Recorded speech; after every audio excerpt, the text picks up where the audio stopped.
ஒருவேளை உண்மையாவே உன் வாழ்க்கையில என்ன இழந்துட்டனா? நீ எந்திடி, உன்னை அப்பெல்லாம் விட்டுற மாட்டேன்.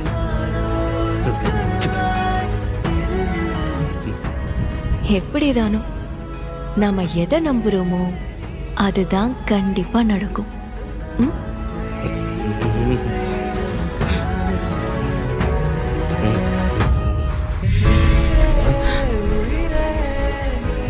Thank you for the memories.